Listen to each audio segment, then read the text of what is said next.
Hello दोस्तों, कैसे हैं आप सब। आई होप सब लोग अच्छे होंगे। तो आज का वीडियो है जेट प्लांट के बारे में। तो सबसे ज़्यादा सर्च करने वाला प्लांट है jade plant. Jade plant indoor है या आउटडोर है, इसमें बहुत ज़्यादा कन्फ्यूजन रहता है।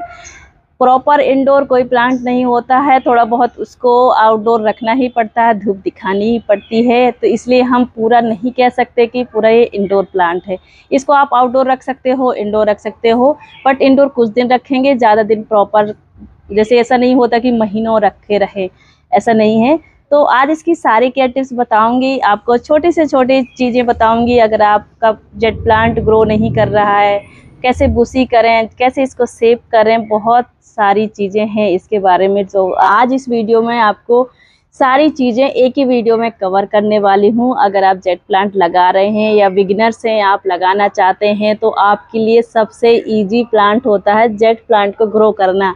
मैं सारी चीज़ें, छोटी छोटी चीज़ें भी इसमें केयर करने वाली हूँ। तो बने रहिए मेरे वीडियो में और वीडियो पूरा ज़रूर देखा करें, आपको हो सकता है कुछ ज़रूरी इन्फॉर्मेशन मिल जाए। तो देर न करते हुए वीडियो को स्टार्ट करते हैं। और वीडियो पसंद है तो प्लीज़ लाइक ज़रूर किया करें।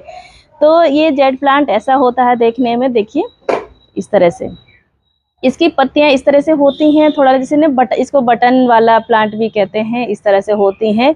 और इसमें वैरायटी की बात करूं तो इसमें मेरे पास ही 3 वैरायटी हैं। एक तो ये है, देखिए इस तरह से इसकी थोड़ा पत्तियां थोड़ा सा ना हेल्दी सी होती हैं, मोटी सी होती, थोड़ा बड़ी भी होती हैं। और इसकी स्टेम थोड़ा जब निकलता है ना, तो ये थोड़ा सा ना रेड सी होती है, पिंकिश रेड वाली होती है, इस तरह से होती है। तो एक ही वैरायटी है मेरे पास। और एक छोटा वाला जो होता है ना, उसकी और छोटी पत्तियां होती हैं। ये वाला देखिए, ये इसकी छोटी छोटी पत्तियां होती हैं और ज़्यादा। तो और इसकी स्टेम जैसे रहती है, थोड़ा ब्राउन वुडी टाइप की इस तरह से होती है। देखिए, ये देखिए इस तरह से होती है। और थर्ड वाला ये है, जिसकी कलर थोड़ा सा लीफ होती हैं वेरीगेटेड टाइप की। तो इस तरह से दिखता है, देखिए इस तरह से ये वाला। तो ये वाला है, 3 है मेरे पास, 3 वैरायटी हैं इसकी। तो बहुत ही सुंदर लगता है देखने में, बहुत ही कम केयर वाला प्लांट है। इसको तो ज़रूर लगाएं। तो इसी से सबसे पहले बात करती हूँ कि आपको ये कहाँ पर मिलेगा। तो एक तो आप नर्सरी से ला सकते हैं। ये सभी को मालूम है, आप नर्सरी में जाएंगे तो जेट प्लांट हमेशा मिलता है। आप कभी भी नर्सरी जाएंगे आपको मिल जाएगा।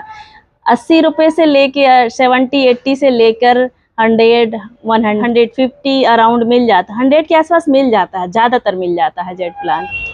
तो एक तो आप नर्सरी से ला सकते हैं प्लांट, हेल्दी प्लांट लाएं, पॉट में मिल जाता है, आराम से मिल जाता है।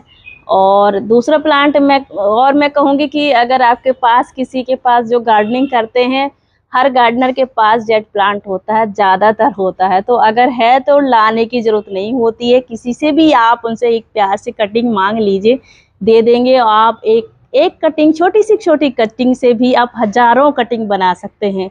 तो अगर कटिंग मिल जाती है तो बेस्ट है, आप कटिंग किसी से ले लीजिए, दे देते हैं जिसके पास होता है, क्योंकि वो कटिंग करते ही रहते हैं जेट प्लांट की। तो कटिंग मिल जाए तो आप कटिंग ले लीजिए, तो उससे आपका प्लांट बन जाएगा। फिर आपके पास हो जाएंगे ढेर सारे। तो आप 2 ऑप्शन है, कटिंग लगाएं, किसी से लेके लगाएं, या नर्सरी से लाएं। अब बात करते हैं कि इसके सीजन की, कि इसको टेम्परेचर कैसा पसंद है। तो इसको टेम्परेचर 15 से लेके 30 तक बहुत अच्छा चलता है। जैसे इसको नॉर्मल, वैसे ये प्रॉपर गर्मी वाला प्लांट है, ऐसी कोई बात नहीं है, लेकिन इस समय ये ज़्यादा खुश रहता है। जैसे 30 डिग्री के आसपास, 25-30 तक बहुत अच्छा हेल्दी प्लांट रहता है। गर्मी में बहुत अच्छा चलता है, ऐसी कोई बात नहीं है, लेकिन ये टेम्परेचर इसके लिए बेस्ट माना जाता है। तो सर्दी में थोड़ा सा ये जैसे होता है ना, जब ज़्यादा ठंड पड़ती है तो थोड़ा सा पत्तियां अपनी गिराना शुरू कर देता है, डोरमेंसी टाइम थोड़ा सा होता है उस टाइम। मतलब इसका ऐसा नहीं है कि ये सूख जाएगा, मर जाएगा, ऐसा नहीं है। लेकिन हाँ, ग्रोथ कम हो जाती है, हो सकता है कुछ पत्तियां भी झड़ जाएं, लेकिन ग्रोथ भी कम रहेगी। तो और जैसे ही फरवरी स्प्रिंग सीजन आता है तो उसमें फिर न्यू लीफ आना शुरू हो जाती है। कटिंग लगा दीजिए, आप कटिंग कर दीजिए, प्रूनिंग कर दीजिए, फिर से वो ग्रोथ पकड़ लेता है। तो आप इसको, स्प्रिंग से ये प्रॉपर चलता है, अक्टूबर नवंबर तक बहुत अच्छी इसमें ग्रोथ रहती है। बेस्ट टाइम है इस समय, इसकी कटिंग आप लगा सकते हो। इसकी कटिंग वैसे कभी भी आप लगा सकते हो, पूरी साल में आप कभी भी इसकी कटिंग लगाइए, लग जाती है, ईजिली लग जाती है। और बरसात और स्प्रिंग में तो लगती हैं, सारी कटिंग लगती हैं, वैसे इसकी कटिंग कभी भी लगाइए लग जाती है। तो अब बात करते हैं इसकी पॉट की। तो ये एक ऐसा प्लांट है कि आप इसमें छोटे से छोटे पॉट में भी लगा सकते हो, बड़े से बड़े पॉट में भी लगा सकते हो। देखिए मैंने इसमें इसको बास्केट में भी लगा सकते हो इस तरह से, देखिए। और इस तरह से जो मैं वॉल में रखती हूँ इसमें भी कटिंग लगाती रहती हूँ, तो ये इसमें भी लगा हुआ है देखिए, और बहुत अच्छा चलता है देखिए इस तरह से। और बड़े पॉट में भी लगा सकते हो, और बास्केट में तो बहुत ही सुंदर लगता है, जब हैंग करो आप तो इसी में हैंग करता रहता है। इसका बोनजाई बना सकते हैं आप, बहुत अच्छा बोनजाई बनता है, सभी बनाते हैं। टोपियारी बनाते हैं, मैंने भी टोपियारी बनाई थी, आपको दिखाई थी, शेयर भी किया था। तो इसकी टोपियारी बहुत अच्छी बनती है, बोनजाई बनती है। तो पॉट आप जैसे एक स्टेम्प ली है तो छोटे पॉट में लगाइए। जैसे मेरा देखिए, अब मैं इसको बोनजाई बना रही हूँ तो इसमें छोटे में ही लगा हुआ है, बिल्कुल देखिए इस तरह से ये। तो इस तरह से आप लगा सकते हो, किसी भी पॉट में लगा सकते हो, बड़े में भी लगा सकते हो। कहीं ज़मीन भरनी है किसी, जैसे आपका प्लांट इस सबसे अच्छा होता है, इसकी जैसे कटिंग निकालती हूँ मैं, किसी भी पॉट में लगा देती हूँ तो वो उसका जो एरिया होता है वो भी कवर हो जाता है, तो आपकी मिट्टी भी सूखती नहीं है, उसे मॉइस्चर बना रहता है। तो इसका ये काम भी ये करता है। तो पॉट आप छोटा भी ले सकते हो, बड़ा भी ले सकते हो, किसी भी साइज, सबसे साइज छोटा हो उस पॉट को भी लगा सकते हो। इसकी ये खासियत है कि कितने भी छोटे पॉट में आप लगा सकते हो, लग जाता है। 4 इंच का, 6 इंच का, 8 इंच का, 10 इंच का, जितना भी आप लगाओ लग जाएगा, बहुत ईजी है, लग जाता है। और इसकी केयर की बात करूं तो बहुत लोगों की शिकायत होती है कि इसमें पत्तियां झड़ जा रही हैं। तो क्योंकि पत्तियां 2 वजह से देखिए झड़ती हैं, एक तो ओवर वाटरिंग, ये अंडर वाटरिंग होता है। ओवर वाटरिंग आप समझ लीजिए, अगर पत्तियां झड़ रही हैं, हेल्दी है और मतलब चमकीली हैं, फिर भी झड़ रही हैं, तो आप समझ लीजिए कि ओवर वाटरिंग हो गई है। और अगर पत्तियां सूख रही हैं, झड़ रही हैं, जैसे ड्राई सी हो रही हैं, सिकुड़ रही हैं, तो आप समझ लीजिए अंडर वाटर है, इसलिए झड़ रहा है। और कई बार ऐसा भी होता है कि इसमें ना ओवर वाटरिंग होती है ना अंडर वाटरिंग होती, फिर भी लीफ झड़ती हैं इसकी। वो वजह होती है इसकी जगह को आप इधर उधर चेंज करोगे तो तब ये झड़ता है। अगर आप इसको बार बार अंदर बाहर कर रहे हो तो भी ये अपनी लीफ ड्रॉप करता है। या आपने ऐसी जगह जैसे टांग रखा, जैसे मैं बास्केट टांगती हूँ, ऐसे टांगी हुई है, तो अगर इसमें कोई निकल रहा है और इसमें टच होके जा रहा है तो भी ये लीफ गिरा देता है। तो इसको ज़्यादा इधर उधर चीज़ें, मतलब इसको डिस्टरबेंस पसंद नहीं है। जिस जगह लगा है लगा रहने दीजिए, जितनी कम केयर करेंगे ये उतना अच्छा चलता है। बस पानी का बीच बीच में ध्यान रखते रहें, बाकी इसको भूल जाइए लगा के। बिल्कुल हेल्दी रहेगा, ज़्यादा खुश रहेगा। इसको बार बार आप छेड़ोगे, बार बार इसको अंदर बाहर करोगे तो ये प्लांट अपनी लीफ को ड्रॉप कर देता है और धीरे धीरे प्लांट आपका खराब भी हो जाएगा। इस चीज़ का ध्यान रखें। अब मैं दिखाती हूँ आपको। ये देखिए, जैसे मेरा ये है, इसमें जैसे घास निकल जाती है तो ये हटा दिया करें। इसकी लीफ एकदम ड्रॉप हो गई, ये देखिए, अब नई आ रही हैं लेकिन गिर गई। तो मेरा ये ऐसे रखा था इधर रास्ते में, दरवाजे के पास, तो जब निकलते हैं तो ये टच होता है, जब ये टच होगा तो ये लीफ गिरा देता है। तो इस तरह से रखें कि ये टच ना हो किसी से भी, तो लीफ नहीं गिरेंगी। अगर आप पानी आपका सही है, ज़्यादा नहीं है, कम नहीं है, तो एक वजह ये भी होती है इसकी लीफ गिराने की। तो इस चीज़ का भी ध्यान रखें। अब बात करते हैं इसकी वाटर की, पानी की। तो पानी इसको बहुत ज़्यादा नहीं चाहिए। जैसे अब मैंने बास्केट में लगा रखा है तो पानी इसमें तुरंत ही निकल जाता है, तो देख के दीजिए। पानी जब ड्राई हो जाए तभी दीजिए, क्योंकि ये सकुलेंट वैरायटी का प्लांट होता है, इसको सेमी सकुलेंट कहते हैं। अपनी लीफ में पानी को स्टोर करके रखता है ये, तो बहुत ज़्यादा जब तक पानी सूखे ना पानी नहीं दीजिए। क्योंकि अलग अलग, जैसे अब मैंने कह दिया मैं रोज़ देती हूँ या एक दिन छोड़ के देती हूँ, तो ये होता है ना, मेरे यहाँ टेम्परेचर क्या है, आपके यहाँ टेम्परेचर क्या, अलग डिपेंड होता है। कई वजह से अब हमारे यहाँ पानी सूख जाता है, हर दूसरी समय बहुत गर्मी पड़ रही है तो सूख जा रहा है, एक दिन बाद डालना पड़ रहा है। जैसे छोटा पॉट है तो एक दिन बाद या कई बार डेली भी डालना पड़ता है। और कहीं कहीं जैसे अब आप पहाड़ों पे रह रहे हो, बाहर रह रहे हो, या जहाँ आपके यहाँ थोड़ा ठंडा मौसम है या ज़्यादा है, तो हो सकता है पानी कम पड़े। तो अलग अलग जगह का अलग अलग टेम्परेचर होता है, तो पानी देख के दें। मिट्टी जब ड्राई हो जाए तब दीजिएगा पानी, तो ये सही चलता रहता है। ये नहीं कि आप गीला है तो भी भर रहे हो तो ये नीचे से गल जाएगा, ये प्लांट खराब हो जाएगा बिल्कुल। तो इसका ध्यान रखें। मेरी सभी प्लांट के अभी बिल्कुल मिट्टी ड्राई है, देखिए इस तरह से एकदम भुरभुरी है, इसे बिल्कुल पानी नहीं है, मैंने अभी पानी नहीं दिया है। तो जब तक मिट्टी उसकी सूखे ना तब तक पानी ना दें, देख कर दें, चेक करके दें, तो ये अच्छा चलता रहे। और इसकी पत्तियों को ना मिस्टिंग पसंद है, तो इस तरह से ना आप मिस्टिंग कर दिया करें। जब भी जैसे ना पानी डालते हो तो धुलाई कर देंगे तो ये चमकदार बन जाती हैं, बहुत चमकीली सी हो जाती, शाइन करने लगती हैं एकदम।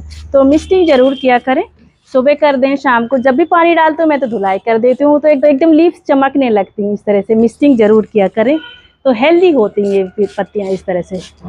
तो मैं जब भी पानी डालती हूँ मैं तो धुलाई कर देती हूँ।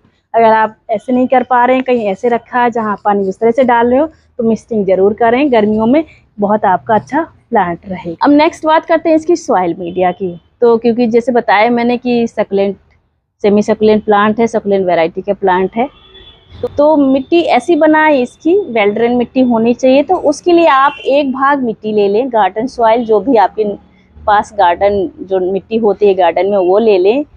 उसका आधा भाग मैं मिलाती हूँ कंपोस्ट, बर्मी कंपोस्ट या काऊ डंग, आधे से थोड़ा ज़्यादा मिला दी। जैसे 50% आपने सॉइल मीडिया ले लिया, अपनी गार्डन सॉइल ले ली, 40% मैं कंपोस्ट मिला देती हूँ इसमें, और 30% सैंड मिलाती हूँ। और अगर आपके यहाँ मिट्टी आपकी सैंडी ऑलरेडी सैंडी है तो ज़्यादा ना मिलाएं, देख के मिलाएं, 20% कर दें, बट मैं 30 के आसपास मिला देती हूँ इसमें सैंड, क्योंकि इसको वेल ड्रेन मिट्टी चाहिए। और थोड़ी सी इसमें नीम खली डाल दीजिए, थोड़ी सी इसमें बोन मील डाल दीजिए, एक चम्मच, और थोड़ी सी अगर नीम, और थोड़ी सी फंगीसाइड ज़रूर डाल दें। अगर फंगीसाइड नहीं है तो हल्दी पाउडर डाल दें आधा चम्मच, वो एंटीसेप्टिक का काम करता है। तो इस तरह से आप इसकी सॉइल मीडिया बना के रखें, वेल ड्रेन, जिससे पानी आप डालें, पानी रोके ना, निकल जाए, इस तरह से मिट्टी बनाएं, और लेकिन थोड़ा सा नमी भी बनी रहे, इस तरह से बना के रखें। तो वेल ड्रेन मिट्टी बनाएं, इसके लिए बेस्ट सॉइल मीडिया बनती है। वैसे किसी भी मिट्टी में लग जाता है, आप नॉर्मल मिट्टी में लगाओगे तो भी लग जाता है। इसको मैंने कहा ना, जितनी आप कम केयर करोगे ये प्लांट उतना अच्छा चलेगा।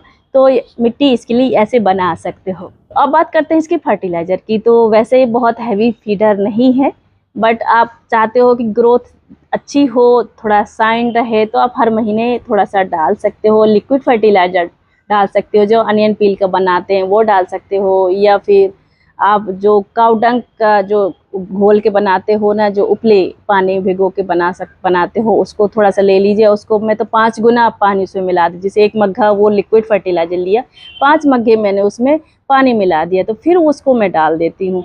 और इसको हर महीने भी डालने की ज़रूरत नहीं होती, मैं तो 2-3 महीने में एक बार डालती हूँ। मतलब साल में 3-4 बार डाल दीजिए, फर्टिलाइज़र काफ़ी होता है, बहुत हैवी फीडर नहीं है, और ग्रोथ वो उस हिसाब से ही चलता रहता है। तो धीरे, स्लो ग्रोइंग प्लांट है, धीरे धीरे बढ़ता रहता है।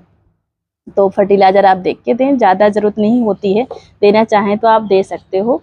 अब जैसे गर्मी है, इस समय लिक्विड ही दें, जैसे आप मानसून में डाल दीजिए, फरवरी में डाल दीजिए, जब गर्मी ना हो तब वैसे डाल दीजिए। तो 2-3 स्लो रिलीजिंग डालेंगे तो धीरे धीरे वो बढ़ते रहते हैं। अब गर्मी में डालें तो लिक्विड फर्टिलाइज़र दे दें। और इसको भूसी कैसे बनाएं, सबसे ज़्यादा यही पॉइंट उठता है कि हमारा प्लांट घना नहीं हो रहा है, पत्तियां झड़ रही। तो मैंने पत्तियों के झड़ने का कारण तो बता दिया है। भूसी इसका यही है कि आप इसकी कटिंग करिए, प्रूनिंग करिए, जितनी कटिंग करेंगे उतना घना होगा। मतलब आप जो जेट प्लांट लगाते हैं वो हर महीने कटिंग करते हैं ज़्यादातर, अगर आपको इसको घना बनाना है। अब इसकी जैसे मैं इसकी लंबी लंबी स्टेम्स बना रही थी कि मैं ज़्यादा लंबा रखूं, क्योंकि मेरे ऊपर टंगा था तो वो नीचे तक दिखता है। तो कुछ काफ़ी लंबी हो गई थी, मैंने अभी कटिंग किया है। तो जब इसकी कटिंग जहाँ से करेंगे वहाँ से नई ब्रांच आ जाती है। तो जितनी भी आप कटिंग करोगे हर जगह से नई ब्रांच आएंगी, और फिर उस कटिंग को आप लगाते जाइएगा। तो एक तो आपका कटिंग हो जाएगा, भूसी भी हो जाएगा, और आपका नया प्लांट लगता जाएगा। मैंने अभी भी नए प्लांट इसकी कटिंग की थी, और देखिए फिर से भर गई बास्केट। जितनी आप इसकी कटिंग करेंगे और भूसी होता जाएगा, क्योंकि जहाँ से कटिंग करते हैं वहाँ से 2-2 ब्रांच 3-3 निकालता है। फिर उस जगह से आप कटिंग करेंगे तो और घना होता जाएगा। तो बीच बीच में इसमें कटिंग करते रहें तो भूसी होता रहता है। प्रोपगेशन की बात करूँ तो मैंने बताया, कटिंग से बहुत ईजी लगता है। आप कटिंग कहीं से भी ले लीजिए, एक कटिंग इतनी तोड़ लीजिए बस इस तरह से, और किसी भी मिट्टी में लगा दीजिए, लग जाती है। मैं तो इसी में लगा देती हूँ, साथ में लग जाती है, बहुत ईजिली लग जाती है। जिस पॉट में आप निकाले उसी में लग जाती है। जब मैंने देखिए कटिंग सारी लगाई है, अभी कल परसों सारी कटिंग की थी, और देखिए सारी लग गई है। इसकी कटिंग 100% लग जाती है। जो बिगनर्स हैं उनके लिए बेस्ट प्लांट है, मैं कहूँगी लगाने के लिए, सीखने के लिए कटिंग। इसकी पानी में भी ग्रो हो जाती है, इसकी कटिंग मिट्टी में तो लगती ही लगती है, इसकी कटिंग पानी में भी ग्रो हो जाती है, बहुत ईजिली हो जाती है। तो आप कटिंग से बहुत सारे प्लांट बना सकते हो। और पेस्ट अटैक की बात करूं तो पेस्ट अटैक इसमें नहीं लगता है, अभी तक तो मैंने इसमें कोई भी पेस्ट अटैक नहीं देखा, कुछ भी कीड़े नहीं लगे हैं। मेरे ये काफ़ी साल पुराना प्लांट है जो मदर प्लांट था, कभी मैंने इसमें कोई भी पेस्टिसाइड नहीं इसको किया है। लेकिन हाँ, कई बार होता है ना आपके दूसरे प्लांटों में लगा, जैसे मिलीबग वगैरह, तो कई बार इसमें आके रुक जाते हैं, फिर वो होता तो ये इसका एक तो ये होता कि जहाँ लगा है, जिस स्टैम्प में लगा उसको इतना काट के फेंक दीजिए, वो है। या फिर आप नीम ऑयल का स्प्रे कर सकते हो, या फिर नीम की पत्तियां उबाल के पानी में जैसे उबाल लीजिए, फिर उस पानी को डाइल्यूट करके, जैसे आपने पानी उबाला उसको फिर 1 भाग नीम का पानी ले लिया, उसको 2 गुना सादा पानी मिला लीजिए और उसको स्प्रे कर दीजिए, उससे भी ठीक हो जाता है। या नीम ऑयल जो आता है लिक्विड वाला, उसको मिला के 1 लीटर में थोड़ा सा आधा 1 चम्मच डाल के मिला के डाल दीजिए तो भी ठीक हो जाए। वैसे इसमें पेस्ट अटैक नहीं होता, मैंने अभी तक इसमें नहीं देखा है। तो अगर होता है तो आप नीम ऑयल का स्प्रे कर सकते हो। और मेन पॉइंट वही है, अब बहुत सारे लोगों का यही होता है, लीफ क्यों झड़ रही हैं, हमारी पत्तियां झड़ रही हैं, ज़्यादातर ये शिकायत होती है। हमारा प्लांट ग्रोथ नहीं हो रही, हमारा प्लांट बुशी नहीं हो रहा। तो मैंने सारे कारण वो बता दिए हैं, आपका प्लांट क्यों नहीं बुशी होता है। कटिंग करिए, बुशी होगा। ग्रोथ धीरे धीरे होती है, जितना पुराना प्लांट होगा इसकी स्टेम्स मोटी होती जाती हैं। जो मदर प्लांट होता है, जितना मोटी इसकी स्टेम्स होगी उसी से पता चलता है कि इसकी एज क्या होगी, तो उसी हिसाब से ही होता है। और कटिंग करेंगे तो बुशी भी होता जाएगा। और पत्तियों को मैंने बताया है, या तो ओवर वाटरिंग से झड़ती हैं, या अंडर वाटर से झड़ते हैं, या फिर किसी से निकलते हैं टकराता तो झड़ती हैं, आप अंदर बाहर उसको कर रहे हो तो भी झड़ती हैं। तो इन चीज़ों का ध्यान रखिए, आपका प्लांट सेफ रहेगा। तो इसी से बात करते हैं धूप की। धूप इसको चाहिए होती है, मतलब 2-3 घंटे की तो चाहिए होती है कम से कम, और इससे ज़्यादा आप जितनी देर में रख लो ख़राब नहीं होता है, बिल्कुल नहीं होता। मेरा धूप में ही रहते हैं। लोग कहते हैं कि मैडम आपकी धूप में रहते हैं प्लांट झुलस जाते हैं, ऐसा कुछ नहीं है। ये तो आप ब्राइट लाइट में टांग दीजिए, चलता रहता है। लेकिन धूप इसको चाहिए, मैं कहूँगी 2-3 घंटे की धूप आराम से इसको चाहिए होती है। तो आप धूप में रखें, उसके बाद आपके 4-5 घंटे की जहाँ हो कोई दिक्कत नहीं है। लेकिन 3-4 घंटे, 2-3 घंटे, लेकिन 2-3 घंटे की धूप तो चाहिए होती है। बाकी आप ब्राइट लाइट में टांग सकते हो, रहता सेफ रहता है। जैसे अब सुबह की धूप आई है जिस जगह, जैसे बालकनी में टंगा है, सुबह की धूप आई है और उसके बाद 2-3 घंटे बाद चली गई, फिर उसके बाद ये चलता रहता है, बहुत ईजिली चलता रहता है। तो 2-3 घंटे की धूप चाहिए होती है, उसमें बहुत हेल्दी रहता है, अच्छा रहता है। ना पत्तियाँ झड़ेंगी, ना कुछ, ग्रोथ अच्छी होगी, पत्तियाँ मोटी मोटी होंगी, चमकदार रहेंगी। इस चीज़ का ध्यान रखें। जो वेरीगेटेड वाला होता है ना, जैसे ये वाला है, इसको थोड़ा सा शेड एरिया चाहिए होता है। अगर इसको धूप में रखेंगे तो इसका कलर चला जाता है। तो इसको थोड़ा ऐसे रखिए ब्राइट लाइट में, जैसे मैंने इसको यहाँ रखा हुआ। सुबह की धूप आती है, मुश्किल से 1 घंटा आती होगी बस, उसके बाद धूप वहाँ से चली जाती है। बाकी सारा दिन ब्राइट लाइट रहती है। ब्राइट लाइट जैसे अब है, यहाँ धूप जा चुकी है, अब इसमें पूरा दिन इस तरह से ही रहेगा। तो इसका ऐसे रख सकते हो आप ब्राइट लाइट में, तो इसका कलर अच्छा रहेगा। मैं देखिए कटिंग लगाती ही रहती हूँ, जब भी कटिंग करती हूँ कहीं भी लगा देती हूँ। अब इसमें देखिए बहुत सारी कटिंग एक साथ लगी हुई है, देख रहे हैं आप, इस तरह से लगी हुई है और बहुत टाइम से लगी हुई है। तो कटिंग मैं तो, क्योंकि कोई आता मैं दे देती हूँ, कई बार मैं अपने प्लांट बना के रखती हूँ, वो भी दे देती हूँ। तो इस तरह से आप कटिंग लगाते रहिए, तो आपके पास बहुत सारे जेट प्लांट हो जाएंगे। और आपको एक बोनस टिप्स, अपने प्लांट को कभी भी बिना मतलब में छेड़े नहीं। जहाँ रखा, जिस जगह रखा उसको रखा रहने दीजिए, ज़्यादा इधर उधर करने की ज़रूरत नहीं है। आप देखिए कि एक बार लगा के इसको भूल जाइए, बस पानी बीच बीच में डालते रहिए, आपका प्लांट सेफ रहेगा, कुछ नहीं होगा। आप देखिए आपका प्लांट बहुत खुश रहेगा, उसको डिस्टर्ब मत करिए। इसको डिस्टरबेंस बिल्कुल पसंद नहीं, मैं पहले भी इसको बता चुकी हूँ, अभी फिर से इसलिए दोहरा रही हूँ, इसको डिस्टरबेंस पसंद नहीं है। अब जिस जगह टांग देंगे वो टंगा रहेगा, जहाँ रखा वो रखा रहेगा, और आपका प्लांट हेल्दी रहेगा, नहीं ख़राब होती। कई बार हमारे प्लांट इसी वजह से ख़राब होते हैं कि उसकी हम बहुत ज़्यादा केयर करने लगते हैं। उसको बार बार पानी देंगे, बार बार खाद देंगे, बार बार अंदर बाहर करेंगे कि इसको धूप तो नहीं लग रही है, अरे इसमें अंदर फिर बहुत ज़्यादा दिन हो गए, अंदर ज़्यादा दिन रखेंगे तो पत्तियाँ झड़ जाती हैं। तो ये बहुत अच्छी तरह बाहर चलता है। तो ये था आज का वीडियो जेट प्लांट की केयर के बारे में। आई होप मैंने सारे पॉइंट कवर किए होंगे और आपको वीडियो पसंद आया होगा। तो अगर मेरा वीडियो पसंद आए तो प्लीज़ मेरे वीडियो को लाइक करें, शेयर करें अपने फ्रेंड्स एंड फैमिली के साथ। और अगर मेरे चैनल पे आप नए हैं और अभी तक चैनल सब्सक्राइब नहीं किया है तो चैनल को सब्सक्राइब करें और बेल आइकन क्लिक करें, जिससे कि मैं और वीडियो डालूं तो आपको नोटिफिकेशन मिल जाए। तो thank you for watching, take care, bye bye.